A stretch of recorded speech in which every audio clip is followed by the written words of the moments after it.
I'm Afura Fareed. Today we're drinking prosecco. Yes. We have some other selections of wines too, so we'll see where the night takes us. Yes. And today we're at Ashera's house, which is called The Trash Lair. Yay! Yay!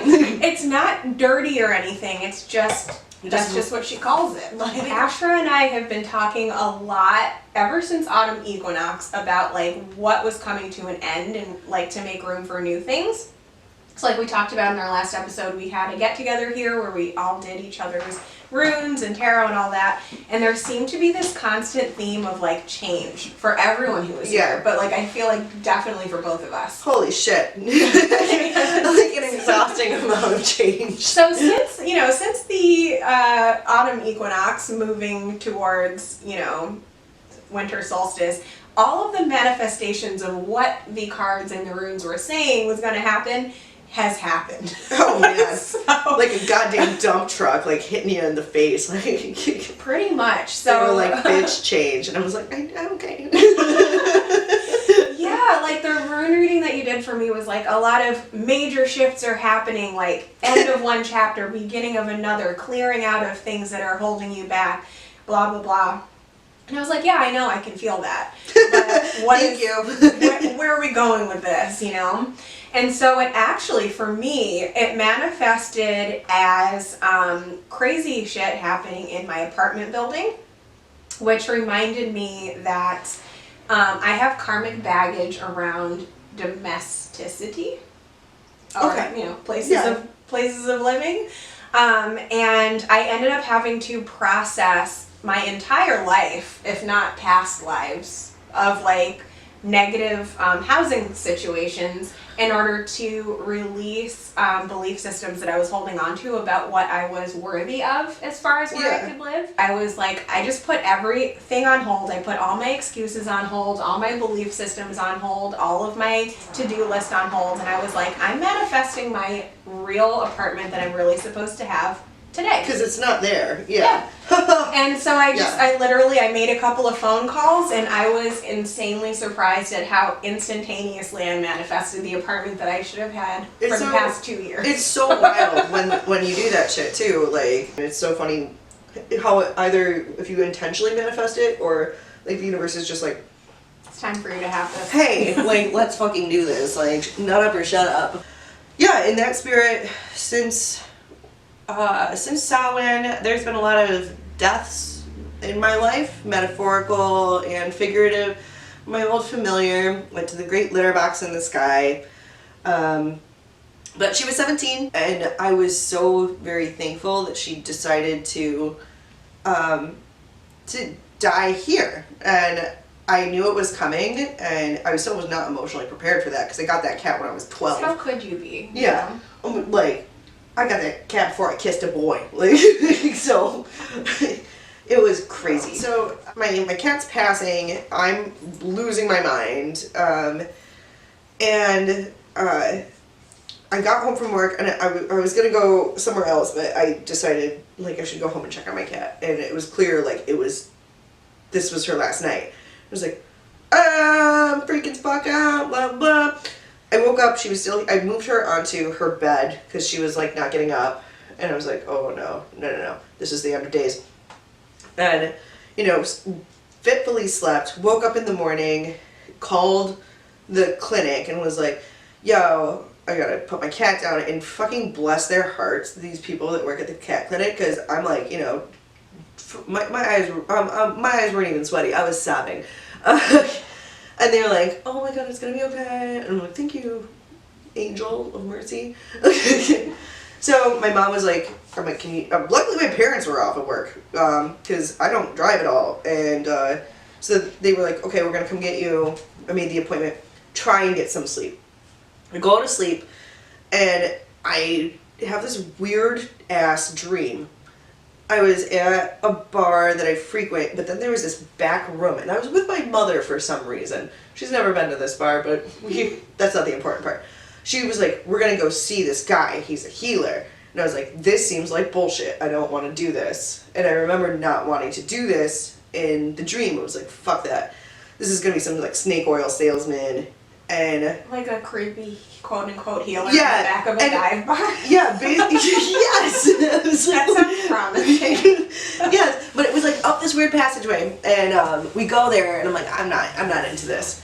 And we get there, and the guy he's got these weird, he's really tall, and he's got this really long black hair, and he's got, so, okay, watchers, if this is like a thing in anybody's else's experience or mind, or if this reminds you of anything, hit your girl up.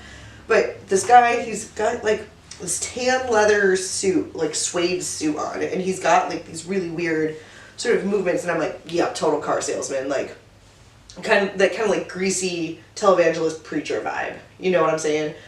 But then he kind of locks eyes with me, and he looks at me, and he starts speaking to me but his mouth isn't moving. Like, he spoke to me without speaking. Telepathic. And he spoke in these weird riddles, and was like, he was like, basically the long and short of it was, he knew what was happening and knew what I was going through. And then he said, the rest of us are here for you. I'm like, the rest of fucking who? Like, what the shit is this? So, I woke up and I was like, what the cold fuck was that? I don't know if that, I'm now reading some Carl Jung, like, dreams in there, some man and his symbols, to like try and figure out what I was creating. Mm-hmm. I think it was part like psychology, part spirit. Like, I created what I needed to comfort myself. Yeah. But it was really cool.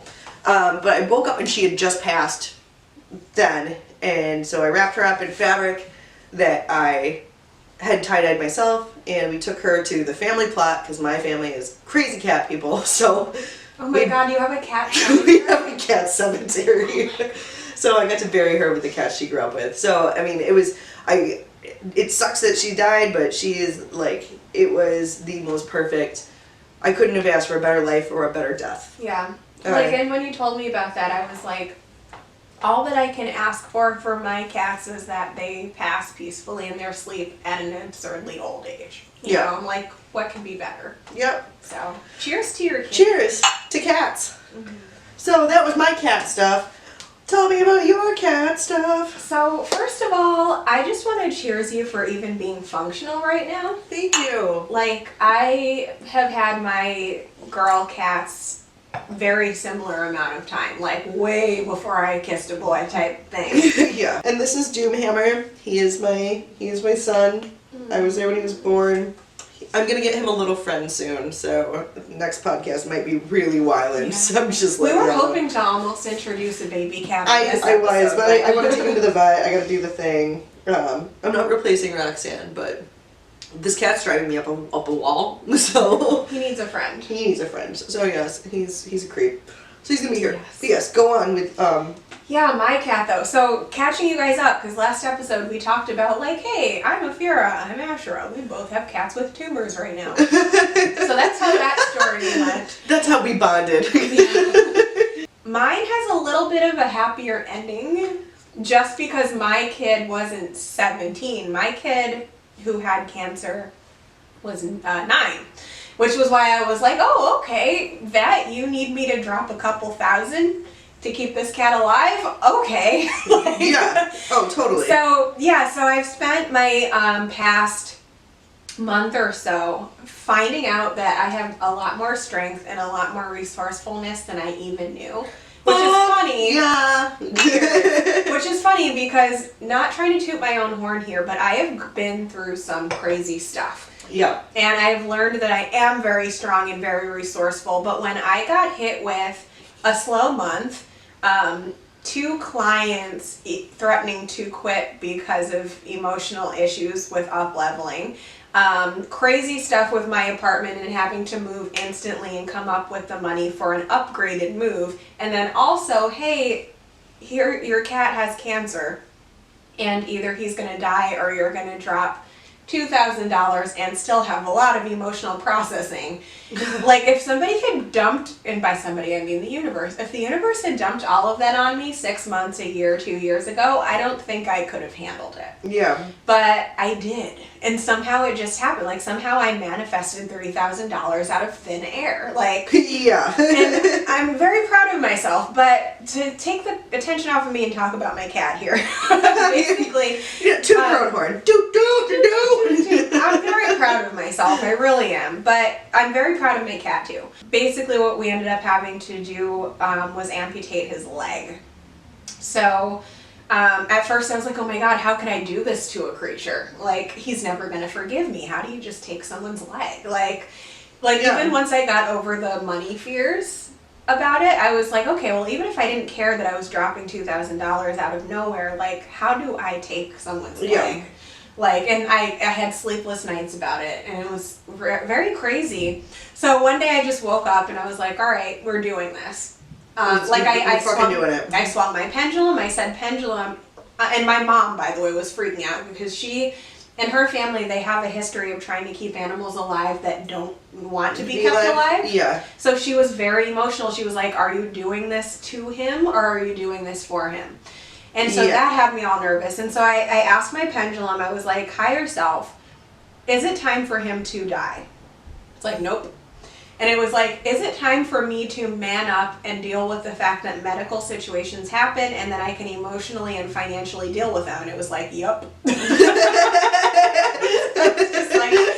like, all right, then we're doing this. I don't know where my rent money's coming from. I don't know where my money to move is coming from. I don't know how my cat's gonna handle this, but we're doing it. And then we did it. And oddly enough, the dude was just like very pissed for the first 2 days, and then after that he was like, all right, on to the next thing. Learning how to... only got 3 legs now. Yeah. So that's amazing. Just like, I'm gonna learn how to jump up and do crazy stuff with 3 legs now.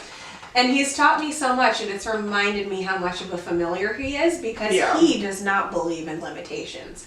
I, unfortunately, was believing in limitations. Yeah. So watching him go through the rehabilitation process was insanely profound for me. Yeah, we're talking about cats. Cats. Yum. Oh. Yeah, you were such a creep. November was a dumpster fire. But I have much more hope for December. Because it's about to be the solstice, and so it won't be dark at like 3 p.m. anymore. Well, I mean, it will be for... slowly trickling out. It'll slowly trickling out. So, even though the solstice is on a full moon this year, which I think is... I think it's a really weird thing, because I feel like the solstice is a bunch of new moon energy. Yeah, so it's like it's the new and the full energy mushed together for this one, which is interesting. Yeah, I'm ready to get wiggly with it. Like, let's figure it. All right, define wiggly. I don't know. Like, I'm gonna try and have some people over to do more witchcraft. So I'll hit you up. Oh, I mean the autumn equinox one was profound. Yeah. And like the rune reading that Ashera did for me on the autumn equinox, I almost couldn't process it. It was like, everything's going to change. This is changing, this is changing, this is changing, this is how it's changing, this is what's changing, blah, blah, blah. And I was just like, okay. Yes, the runes are the fucking shit. They really are. And they make you dig really deep. I'm really comfortable with them. These are some of my favorite possessions. My father made these for me when I was a small child. I'm so jealous. So I could throw them and cast them and see where they landed and like pick them up, and as I learned to read, be like, oh, this is what this one means. And so it's something that's definitely in my comfort zone, and I am looking to expand that and my spiritual practice in general this year. And and fucking maybe I Ching if I'm feeling really wildin', but like, I've heard some crazy stuff about tell me. I Ching. Well, for my podcast, for Work at Witch Radio, one of the first people I interviewed was someone that I was in a business course with, one of the fellow students, and she told me that she sometimes will do I Ching, but only if she's really desperate for answers, because basically it will give you answers that you don't necessarily want to know at your current state of understanding. The runes will do that too, yeah. I felt that with the runes a little bit. Like, it wasn't it wasn't crazy intense, but it was like, oh. I remember once in college, I was sitting, it was my freshman year, it was my friend Adrian, what up, Dree? We're keeping that. But I read his runes, and I think he was kind of coming in there like me, you know, we were just the regular little hippie kids that fucking hung out and smoked too many cigarettes and jazz cigarettes near them. Jazz cigarettes? Jazz cigarettes. Well, we're gonna leave it at that. Like, it was funny because I did his spread and he was just like, how did you know that? It was like, I didn't know that. The thing, when I cast them, especially when I'm reading for somebody else, I have them put the stones in the order, and I read the interpretation and I go through my own interpretation in my head of like, well, because I use Ralphie Bloom's work because it's beautiful and amazing for each one, but then I know enough about the cycle runes and the way they sort of land that I'm like, oh, well, this could be correlated to this, and I can see how they play. But yeah, he was like, how did you know that? And it's like, you told me. You put them in order. And that's a weird thing about symbols, ancient symbols, is even if we're not cognizant of them all the time, they are still meaningful, and they are there in our collective subconscious, as I like to believe in it. And I do believe that we're all connected. Yes. So, yeah. So what else do you want to manifest for the new year? Oh my gosh, so many things. So I was like, speaking of divination, like my original divination tool from before I knew I was a witch, from before any of this crazy fancy sparkly stuff happened, has been a journal. Yeah. And so recently I did a journal entry that was based on the book Notes from the Universe by Mike Dooley, which I don't even know where that book came from. Somebody must have gave it to me and it was on my shelf. And I'm moving, so I was like, I'm going through my bookshelf. So I flipped. I did a bibliomancy, which is like where you flip through the pages of a book and whichever page you land on means something. I've seen that before. Like, you can do it with any book, but this book, it so happens that this book was created for that. So, like, each page has its own little message on it. I love it. And so, like, I had remembered that, and I was like, oh, here's this book. I'm going to do a quick bibliomancy, whatever. And then the page was like, if your biggest dreams were about to come true and you knew that, what would you do right now to prepare for it? And I like that you have to prepare for your dreams coming true. Oh, 100%. Like manifesting. That's like amazing. You have to create the space for it, you know? And yeah. Otherwise, like, other baggage will be That's taken why all the room. dead stuff has to happen, so we can have the solstice. Exactly. Exactly. November's Eve happens so that winter solstice can be free and clear so that new things can come in. And what was really interesting about the page for me was that it was asking, like, well, what if your biggest dreams were about to come true? And for me, oddly enough, my biggest dream did come true that week, manifesting my next, what I call the next incarnation of my dream home. Because for me, homes come in incarnations because I'm always moving. But, yeah, high five that. High five to that. But so I was like, okay, so since my biggest dream is about to come true, let me write down consciously what I am doing to prepare for it. And so essentially what I think I've come up with is that, like, one, I'm not going to be a workaholic anymore. Which is the past 7 years of my life, at least. Like, I was always that student that was overworked. And then when I started my business fresh out of college, I've always been hustling. Yeah. Always. And so now I'm at a place in my life and business where, one, like, the things I've created are starting to take care of me. And then two, it's also like energetic thing of learning that manifestation happens better when you're not going nuts. Yeah. And that was one of the hardest things that I had to learn in 2018. It's like hustling does not work. Like, yeah. And both retrogrades this year, I found myself doing it again, not to the extent in our first episode. I think that one was a lesson. that one was a lesson. I started to do it again, and I did, like, work some crazy hours this week, but it's like, I'm trying to manifest for myself a lot more, like, financial independence. I'm trying to look for more work. I want to do I've been bartending and doing therapy on the side. I want to do therapy with bartending on the side. That's the goal. And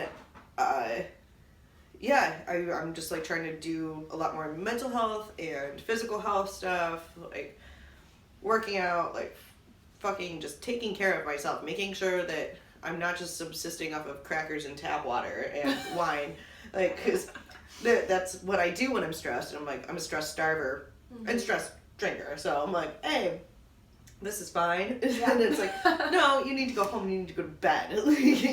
I need to eat. So I'm doing a lot of that self-work, which has been really enlightening so far to like take steps back. And I also realized that I've done a lot of my success has sort of been in a weird fucked up way, like rage and spite. Cheers to that. Spite driven, like, which is a powerful tool. Like, yeah. Yes, revenge workouts, like things like that. Like, if you've not channeled this, like, just think about anyone that's ever hurt you, and you're like, I'm gonna do the most fucking squats in the world. Like, it's way better than just. You know what they say? Like, the best revenge is just living a better life. Yeah. You know. But I want to sort of just like get to that point where I'm just like at that better life, and I'm not like. You don't even have to think about the spite. Yeah. I'm less spite. That's what I'm doing. Banishing some spite. I'm just gonna be cool. Like that's 2019 for me. I can totally attest to that. Yeah, as well. Just be cool. Yeah, just be cool, man. Just be cool. So yeah, Solstice is awesome because it is after the death of Samhain. It is the rebirth, like, and you need that. Like the space between there is really interesting. And this is the first year I'm coming into it without falling into like a very deep depression, which is cool. I mean, this is seasonal depression prime. Oh, it is. But this year because I think I've been doing a lot of work with lunar energy and like banishing and manifesting and looking forward to it. This is the first December where I'm not like, wow, like what is this hole you are in? I'm actually feeling really energetic and. Like you're already, like you processed the whole stuff in the fall, so now that the year is coming back, you're like on the rise. Yeah. Which to me is how it should be. Yeah. So I'm feeling a lot better. For people that are still struggling out there, like, yo, the spring will come. I goddamn promise you the spring will come. Like, but yeah, I mean, I feel like I did that shit early this year, so I hope you can all get to a good spot. I mean, talk to me in February, because around Candlemas I might be like, ah. But as of today, yeah, we're doing well, and that's all I can really fucking ask for. Cheers to doing that. well today. So one reason that I decided when I came to Ashera's house that we needed to chill with Mother Mary is because it's winter solstice, right? And if anybody watching this is at all versed in witchcraft, you know that winter solstice was the prototype for Christmas. It sure is. And I would love to give Ashera the stage here to talk about the being a pagan who also works with Christian deities. I mean, I personally don't use the label of Christianity for myself because I don't, like we've talked a lot about my spiritual naturalism. I don't conceptualize God as something that is separate from us. So I believe personally, the way I experience spirituality is that I believe that we are a part of patterns and that we can see and we can see some of, and we are a part of them as much as they are a part of us. So we're not separate. God is us. We are God. We are the masters of our make believe. Like that kind of thing. So we are to God as like the cells in our body are to us. And so the things like phi, all these symbols. That being said, people are drawn to certain symbols. And for whatever reason, even though I am not from a Catholic heritage at all, ever since I was a little girl, I have been drawn to Catholic art and the Virgin Mary. So, and it really, like, I just always thought it was beautiful. But it really hit home when I was a teenager and I traveled across Europe for 10 days. And I started in London, and then I went to Paris, Versailles, Florence, Assisi, Siena, and Rome, and the Vatican. And oh, cool. Yeah, so it was like a weird spiritual journey there, and I wanted something I could collect throughout Europe, that was unified. Virgin Marys. The Virgin Mary. No, I collected rosaries. And I went to, like, I had some really beautiful experiences going to Westminster Abbey, going to Notre Dame, Sacre-Cœur, because it's like up on this hill, and it's this old cathedral. And there's not a lot of people there. There's a lot of Roma people milling around and doing stuff, and you can see all of Paris below you, including the fucking Eiffel Tower, and it's like, it was moving. And then I went to Assisi, where St. Florence is from, my boy, like, because I like animals, but it was really moving. And of course the Vatican, and which is just breathtaking. It's breathtaking stuff. Yeah, I collected rosaries and going to these churches, and I just try and find a way to sort of be appreciative of these deities and these symbols that speak to me very deeply. I showed them the Virgin Mary's on my checks, like in my checkbook. Where did this come from, though? Like, I don't know. Living life as a pagan, and then one day you're just like, whoop, Virgin Mary. Ever since I was a little girl, I remember being small and it being at like a funeral or something, like Catholic funeral, and I was just like, what is this artwork? It is beautiful and I love it. And they're just like, I don't know, kid just likes it. Interesting. So, and I dabble a little bit, like I pray to Saint Anthony when I lose shit all the time. And he usually helps me out, except he doesn't help me find my corkscrew today, so. He's like, you shouldn't be drinking. I got some beef with him right now. I'm sorry, St. Anthony, but I like going to the shrines because I think it's fascinating, and I don't know how it happened, but when I went to the Feast of San Gennaro in New York City, and I got like a beautiful little piece of jewelry from his shrine, and his blood liquefied that day, and I don't know how that happens. I don't know how it happens, but I don't understand how this Catholic magic works, but but I definitely invoke it. And I mean, my family has always collected religious iconography from around the world, but this is just what has like latched onto my heart. So yeah, anyone that has been in my house, there's as a previous roommate put it, you really cornered the market on creepy Jesus shit. And I have, and I love it, and it's fine, and it's me. And I love that. Yeah. Like, my understanding of the Virgin Mary, and just as a 2-second backstory, like, I was raised Muslim by people who were raised Christian. Whoa. And now I'm a pagan. So just like, but we're black, so that means we probably came from some kind of African paganism before we were Christian, and then, so it's just I come from a family of rebels. Essentially. The theme in our family is we will do the thing that our parents told us not to do, but we'll do it in a way that our parents would be proud of.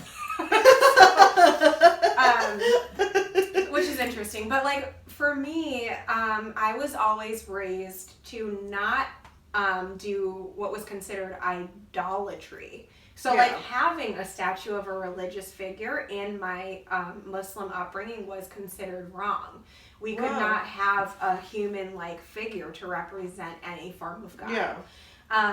But at the same time, my mom, having been raised Catholic, still kind of had that partiality to, like, you know, the Bible is still cool, the Quran is cool, whatever. So I kind of got a taste of all of that. Yeah. And growing up and then switching over and becoming pagan, which again, I'm not a religious pagan. I don't believe in gods and goddesses in a very visceral sense. I appreciate the archetypes of them.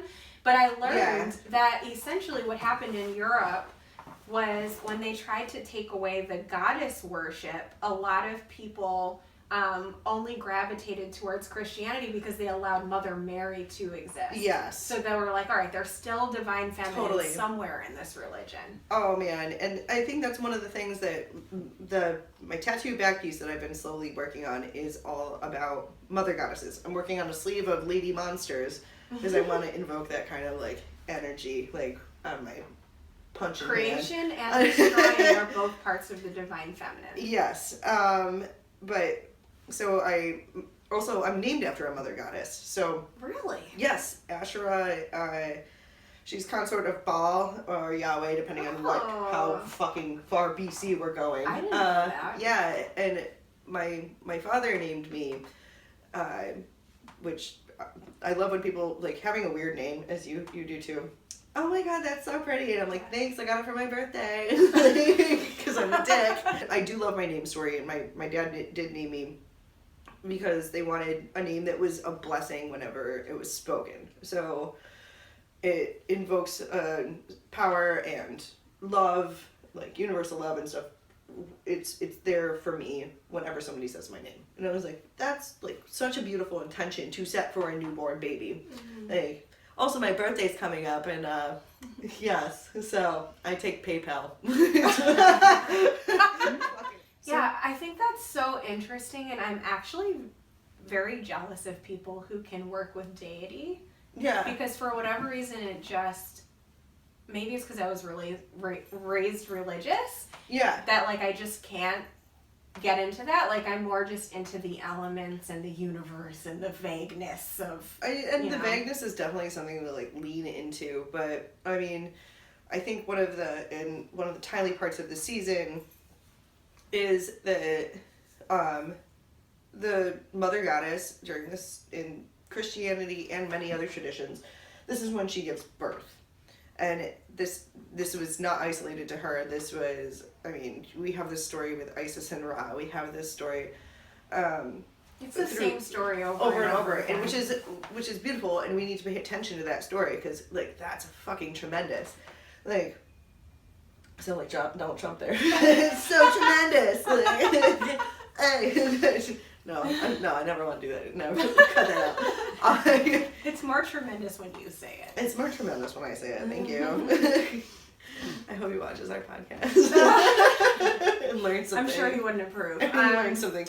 But I mean, now is the time to lay those seeds and like fucking birth is crazy, dangerous, and painful, and we've learned that. We learned that in so many ways. Solid.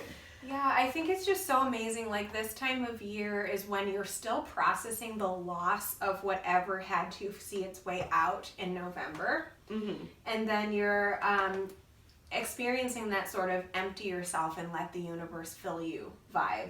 So it's kind of just this emptiness, and you know that emptiness is potential for something new. Oh, it's gotta be. But you just can't know what exactly that is. You can have your ideas, you can have your intentions, you can set your intentions. Yeah. But you know that co-creating with the universe, whatever's gonna mush its way into your intention is not up to you.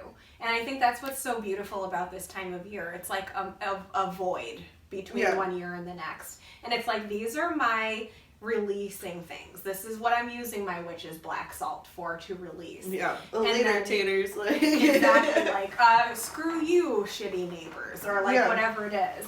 But you're also like claiming, like, yes, universe, I am claiming having a healthy living situation or whatever it is for the new year.